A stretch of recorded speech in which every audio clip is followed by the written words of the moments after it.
everybody. Welcome to Behind the Breath. This is the official podcast of the American Association for Respiratory Care. I'm your host, Monique Kimmel, Vice President of Membership and Customer Care for the AARC. And today we're diving into the story of two new grads who are already making waves in the profession. Joining us is Ibrahim and Ashley Stetler, recent grads of the University of Maryland Medical Center. Adam is also a leader of the AARC's Next Gen RT Network community. More on that later. Adam and Ashley bring a fresh perspective, a strong voice, and a passion for leadership that represents the bright future of respiratory care. Whether you're just starting out or have years of experience under your belt, Adam's and Ashley's stories are sure to inspire. So let's get started. Adam and Ashley, again, thank you so much for joining us today. If we could just start with a little bit about yourself, your respiratory journey, and sort of what inspired you to go into respiratory care. Well, thank you for having us, Monique. I really appreciate that. It's great to be on today. I guess I'll start off. So firstly, my name is Adam Ibrahim. I'm a respiratory therapist at the University of Maryland Medical Center. I went to Salisbury University, graduated class of 2024. I'm from a small town just north of Baltimore, about 40 minutes north, called Fallston. I got into respiratory therapy through a fraternity brother of mine actually introduced me to the field and introduced me to a counselor who was a professor as well at the time. His name was Randy Inslee, and he was very inspirational about getting into the field. So that's kind of how I found my niche into this, the respiratory care. Ashley.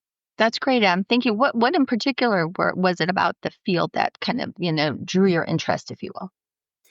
So there was quite a lot. So he was mentioned a lot about the ability to travel in the field. So interestingly enough, he himself was actually from around Baltimore, the area. He had worked at the University of Maryland Medical Center a long time ago in the 70s. And he just was explaining lots of avenues for career advancement, one of which was, just the ability to travel around. He made his way all the way up to a director at a large facility near Las Vegas, which was very inspirational for me as well. And then led on to teach into his 70s as well. So it was a very, very phenomenal experience, a lot of life experience from Gramps. That's awesome. And it's true. There are so many different career ladders that you can ascend as an RT. Ashley, how about you? Tell us a little bit about your journey and why you became a respiratory therapist. Yeah, so again, to piggyback on what Adam said, thank you for having us. This is an awesome opportunity for us as I know Adam has a little more experience than me, but as a new grad, to get myself out there and speak about my experience so far as a student and a new RT. So my name is Ashley. I am 25, and I just started at University of Maryland Medical Center as a registered respiratory therapist. I graduated from YTI Career Institute in York, Pennsylvania in May of 2025. So I am just learning my way around the career so far. I'm relatively new. I did about 7 months of clinical rotation at University of Maryland Medical Center, so it was nice to be a little bit familiar going into it. As far as how I found out about respiratory, I actually didn't know what respiratory therapists were, what they did. I was previously working in medical billing, some administrative work, and I was just so bored with it. I was like, I need to do something else, get on my feet, do something. And there wasn't a lot of opportunities for advancement. So it was between going back to school for ultrasound sonography or going for respiratory therapy. And I got accepted to respiratory therapy program first. So that's the route that I pursued, and I have been loving it ever since. That's so exciting, and that's great to hear. Thanks for sharing. Harkening back to your long ago experiences as a student, would love to just hear about some of the experiences that you did have and just any stories that you might want to tell about student life. Adam, we'll go ahead and start with you. Yeah, so I actually only had one scheduled rotation with the University of Maryland Medical Center as a student at Salisbury. So lots of our clinical rotations were done with Tidal Health Peninsula Regional, which is a trauma center located on the Eastern Shore, just for geographic concerns. So we had one rotation at the University of Maryland Medical Center. My rotation was in the cardiac surgery intensive care unit, which was just a complete step ahead in terms of acuity that I was ever familiar with, with especially having very little to no experience at the time in a center like that. It was a phenomenal experience when I went and saw lots of, very high acuity patients with ECMO machines. They do vena arterial, so VA ECMO, and cardiac surgery.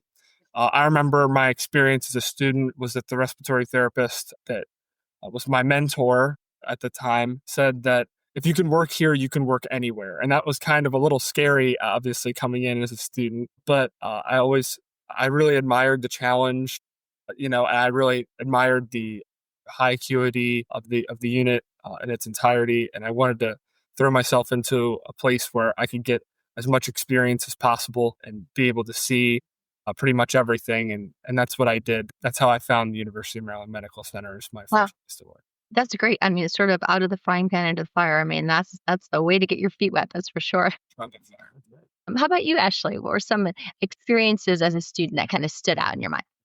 Yeah, absolutely. So I spent a lot of time in different units throughout University of Maryland Medical Center, but I spent a lot of time specifically in their medical ICU, which has a wide variety of different patients that are usually very chronic and they are in very like critical condition. Maybe not to the same extent as some of the trauma patients in the trauma building, but their medical ICU is in their main house. So it was a really good place to dive in and see what all they had to offer as far as respiratory goes. Because you have several patients on different respiratory modalities. So I feel like it was a good place for me to get exposed to all kinds of different patients and situations. And I had a clinical instructor who she said the same thing that Adam had heard as well. If you can work here, you can work anywhere. It's a very challenging place that relies very heavily on their RTs. They have a lot of autonomy and practice very high in their scope. So you really get to feel what it's like to be an RT that is, well respected, that your opinion's really valued there by the care teams. So I had a lot of chaotic kind of experiences, but also got to learn some very basic things that I felt made me very well rounded, and has been very helpful so far in my journey of starting as a new grad RT. That is great. And again, just great to hear these experiences that have shaped you. And Adam, did you want to say something else about Just to touch that? on the medical intensive care unit, they have a lot of residents to come in and out of there, so it is a great teaching unit. It's it's very phenomenal. They'll do optimal PEEP titrations, all kinds of oxygenation indexes, just lots of things that come straight from the textbook. So just wanted to throw that in. That's awesome. And those clinical experiences really, not only do they shape you, but it also really helps anybody who's questioning it all. Is this really the field for me? I mean, this is sort of a, hey, this is what it's going to be. We're either going forward with this or not. So I'm glad that you've had that experience and were able to make the choices that you did. I'm going to direct this one to Ashley. What were some of the clinical experiences that you had during your training that really made the biggest impact? I know you've talked about a little bit, but was there anything else that kind of stood out in your mind? Yeah, so I actually remember specifically one patient. Obviously, I can't get too into detail with this, but it was a patient that, we had helped her get from her bed to a chair, and she was just so emotional. That was such a big thing for her after being, stuck in the bed for so long. And she was so emotional and so excited about it. And that really made an impact on me because it felt so rewarding to know that just something even so simple for me as helping a patient get from one place to another, it's like nothing for us, but it was everything for her.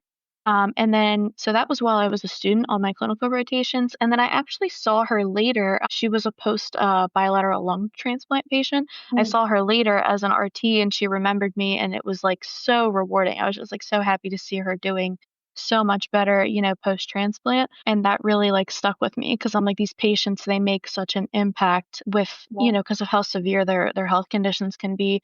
It gives you a greater appreciation, I feel like, for the body that we do have and the things that we can do and that we can use that to help people in, on some of the worst days of their life. Sure. And just such a sense of purpose, I'm sure, just seeing the result Yeah, of your treatment. Oh, that's awesome. Um, absolutely. Thanks for sharing that, Ashley. Mhm. Adam, I'm going to ask the next question to you about sort of like looking back at your education. How did that help to prepare you for now that you're into it a bit more, in terms of, being in the profession and out of your student years? How did that studies and the different experiences that you had during your education, sort of help to prepare you for the realities of working in the field of respiratory care? Yeah, so that's a good question. Just a brief cover up of the education that we kind of outlined in college. They only have about 2 years to teach you how to be a respiratory therapist, right? So they are on a time crunch. They did, I believe at least my personal experience, at Salisbury University did a fantastic job of really showing us all of the different, equipment to use, everything from the Draeger V500 all the way down to an IPV machine. So being able to, from a physical approach, to be hands-on, capable of using that equipment uh, in your day-to-day practice is very important. I also think that they talked a lot about specific, disease processes. Obviously, we have lots of, in like the medical ICU patient populations, we'll have patients with very like obstructive disease, like end-stage COPD. They talk a lot about that. They talk a lot about watching, your pressures, your mean airway pressures and venous return in units where that would matter more in cardiac surgery. One thing that it does, it can get a little tricky with walking into the field, which is another part of this question, would be, having to balance out your having to correctly ventilate somebody with, multiple things wrong, comorbidities, right? Mhm. If you have, an end stage COPD patient, with cardiac abnormalities, how are we going to tackle that? How are we going to be able to properly, ventilate this patient? And I think that, the education wise, in the classroom can teach you a lot about the physiology of all these different disease processes and how to manage them. But it can be a little difficult with applications. I think that my university did a great job of outlining, like, the basic things, how to use the equipment. But I really think that in practice, you learn exponentially more, and especially at a level one trauma facility as well. Thanks about that. And I'm just gonna have a quick follow-up question. You mentioned a lot of the challenges, just, the different clinicals that you did face and just the real life practice, just the issues that you were facing that you would face in the real world as a student. How did you ever get to a point where, did you feel overwhelmed? And if you did, because again, it's a relatively short period of time and you are literally just almost like the Spock mind melt. You are just having to absorb so much information and then be able to, have the application thereof. So how did you sort of manage your stress, or how did you help to sort of overcome any, if you started to feel a little bit overwhelmed? Yeah. So, in my experience, and I know keep bringing up University of Maryland, but that is my experience so far.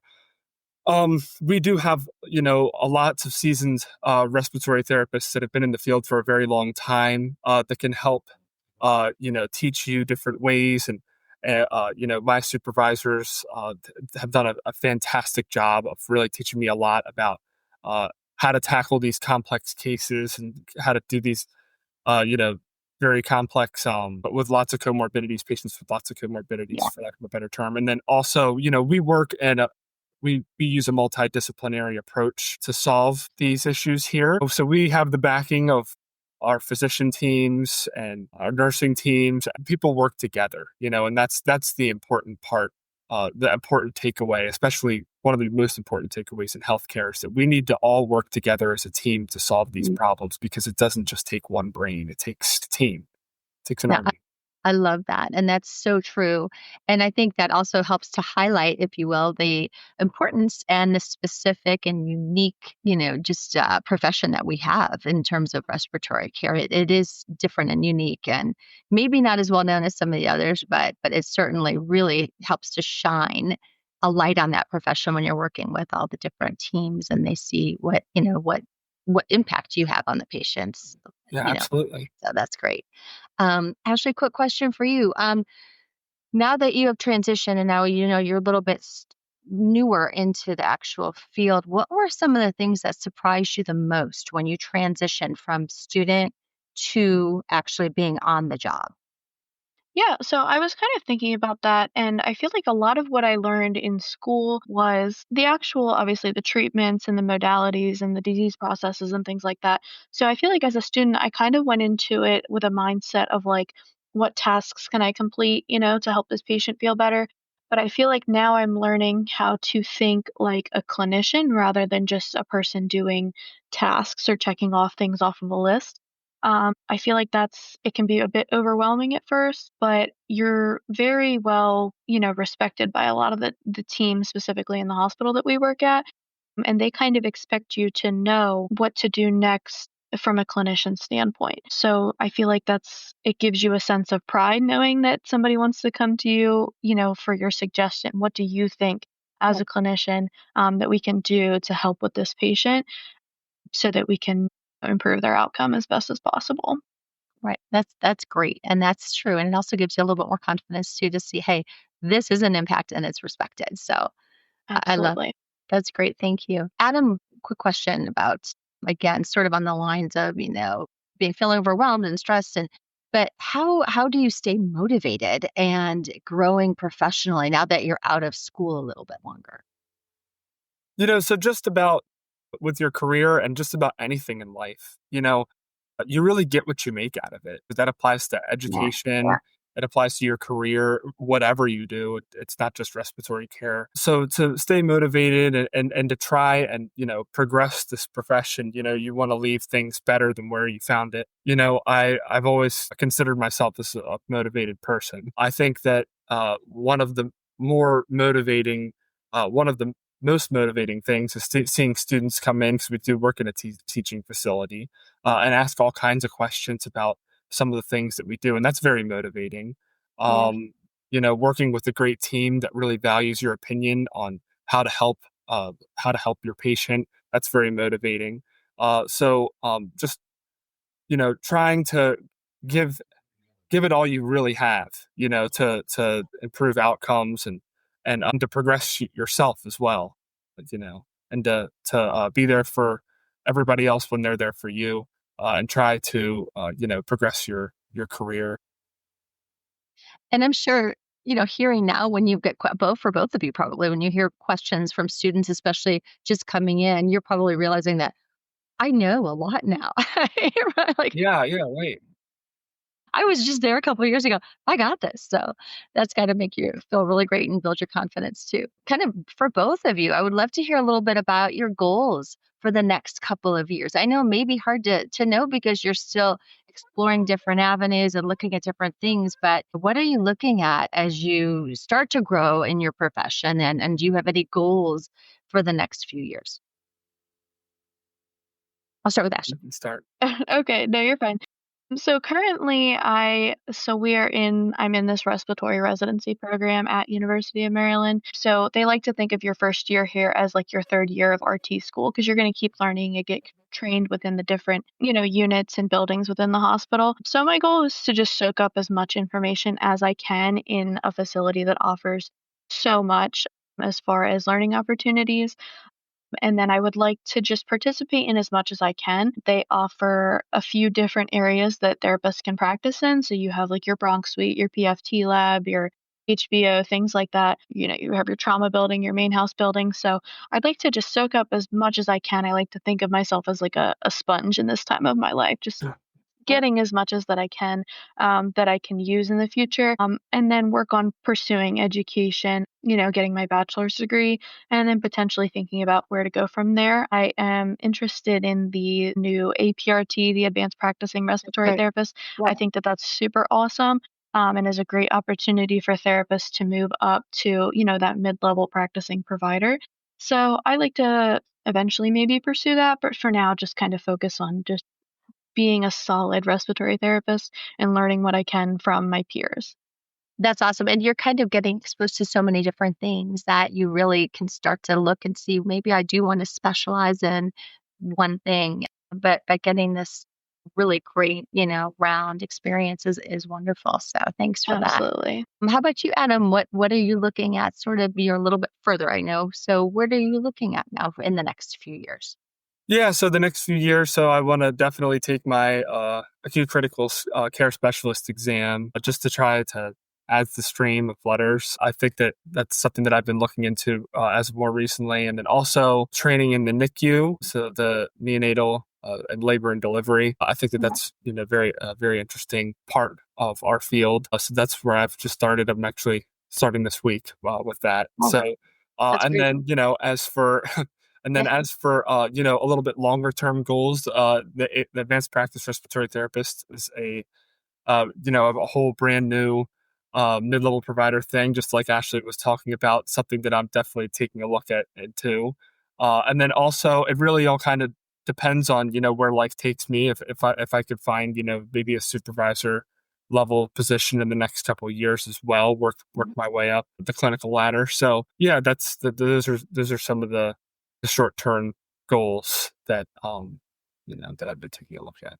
That's great. That's exciting news. And you probably know this already, but we do have a lot of specialty sections within the AARC.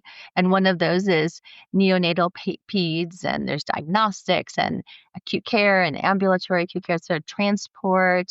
So there's a whole slew education. So there's a lot of different ways that you can also start to become more honed in your skills even within the organization. So that's great to hear, Adam. But congratulations on starting that. That's awesome. The neonatal. I'm going to kind of ask, I'll start with Ashley, but I'd love to hear from both of you on how you see the RT, the respiratory care field sort of evolving, and how do you hope to contribute to that? Yeah, so like we both kind of mentioned with the advanced practicing respiratory therapist role, I think that's really huge for our area in healthcare, and I would love to see that expand and become a thing in more states, so that we have opportunities and that other RTs now have opportunities Mhm. to potentially move forward with that in their area. I think that would be really cool to see, and I personally would just really love to get involved with some of the younger generation, like high school kids, maybe even early middle school kids. Just let them know what respiratory therapy is and what we do, because like I said, I really didn't know. And if you're not somebody who's ever worked in the hospital or have family that's maybe, or yourself that's never really been in the hospital, a lot of people don't know what we do or have even ever seen a patient on a vent or anything like that. So I'd like to just put us out there, get involved with some of the younger generation and let them know that this is a career option, that you can have, that you can obtain in as little as 2 to 4 years, um, and just get more people involved, so that we can promote ourselves as a career. It'd be great. I mean, I agree with you. I think there's so much more that can be shown about the profession to the middle school, high school students. I know a lot of the vocational schools that are out there have a Yeah. nursing track or a radiation technician track, but I don't see very many with respiratory therapy. So it would be great to get Yeah.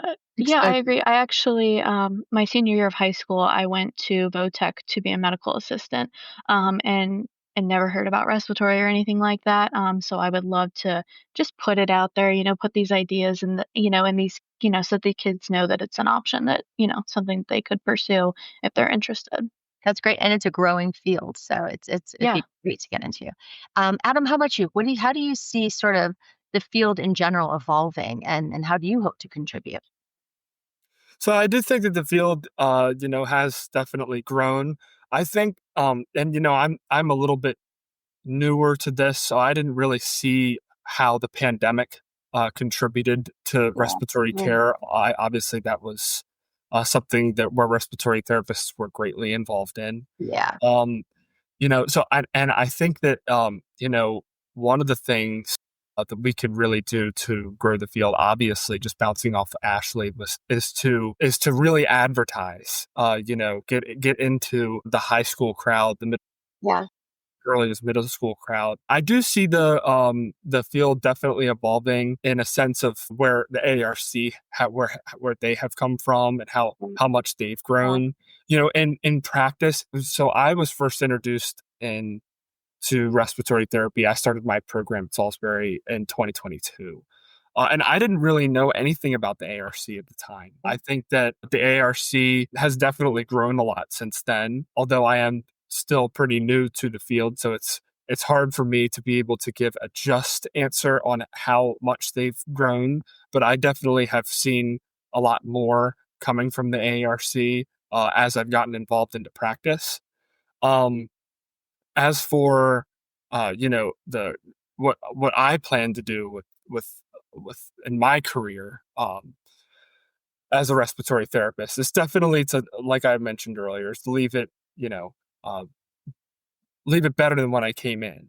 To really work on one of the things that I really wanted to work on is to beef up a mentor program, to really have somebody to fall back on while you're trying to learn all these subjects in school. But yeah, I really do see the field growing. The field itself too is much newer than a lot of that of our nursing colleagues, and obviously our physician colleagues, they date way back hundreds and hundreds of years. So the field is newer. I believe that it will grow substantially, especially with the technology advancing. The ventilator didn't really exist 100 years ago. So, Yeah.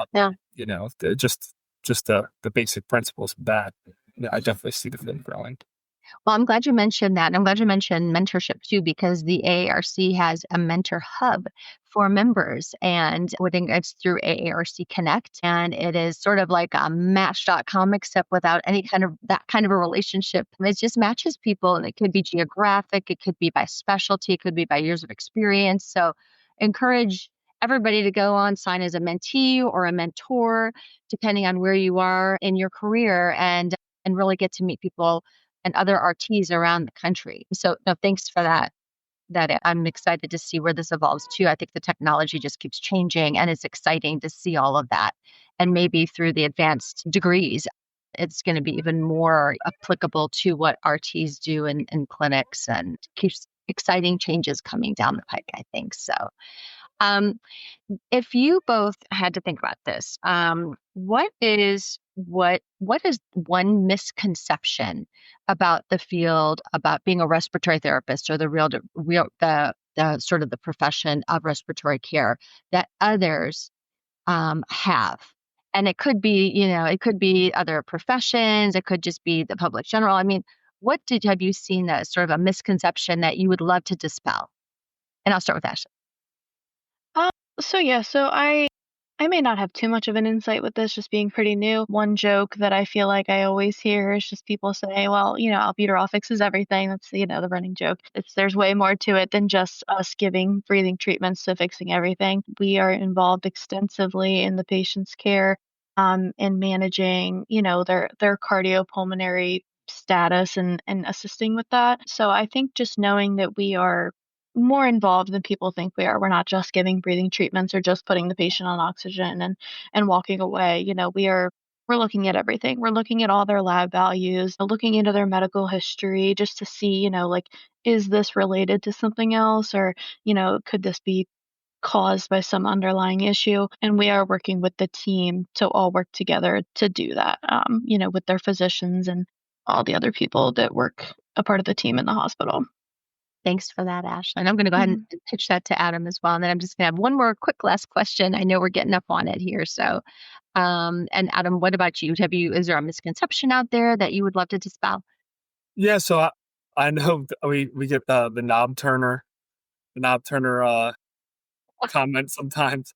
Well, the ventilator is a very complex machine, So and with and in my experience, it is in all of our adult units, we are a protocol based facility. So the saying knob turner doesn't really exist actually at Yeah. all. Yeah. Really, Yeah. in our facility, Yeah. we a lot of times, especially at night time, we're steering the ship with weaning and extubation, especially in that unit that I was mentioning earlier, cardiac surgery. Lots of wean extubates. So we're basically weaning sedation. The patients are taken straight up from the OR. We wean sedation, we wean the ventilator, and then we extubate them. So yeah, so I would suggest that but we are definitely a lot more than just a knob scrubs and turning knobs. We definitely are very heavily involved in complex cases with patient Absolutely. care, and we are an essential part of our multidisciplinary team.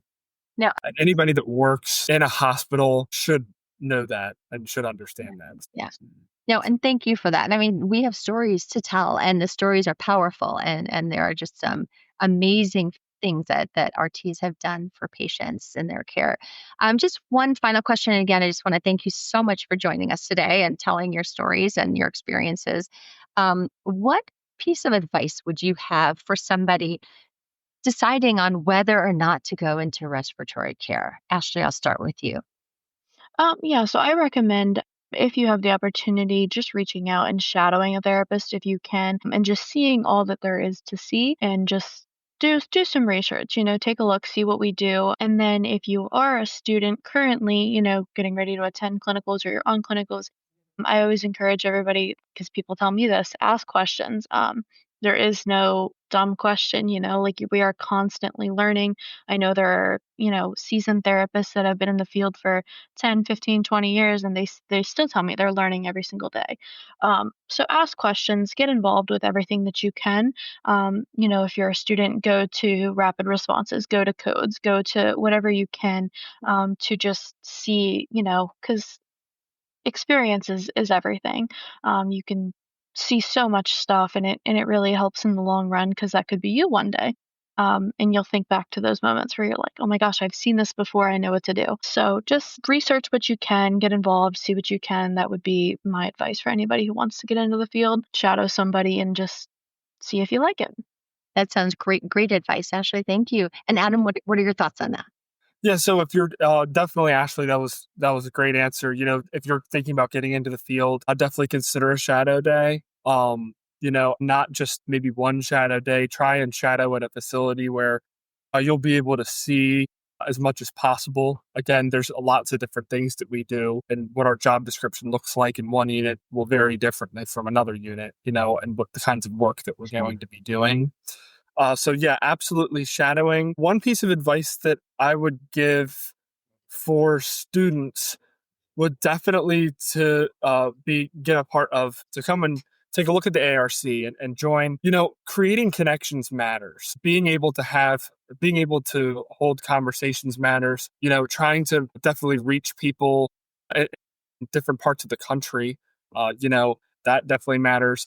Definitely attending conferences. The Conference by the Sea is something that's very popular in Maryland. It's a conference in Ocean City. So attending professional conferences, that's another great way as a student to really make connections and meet people.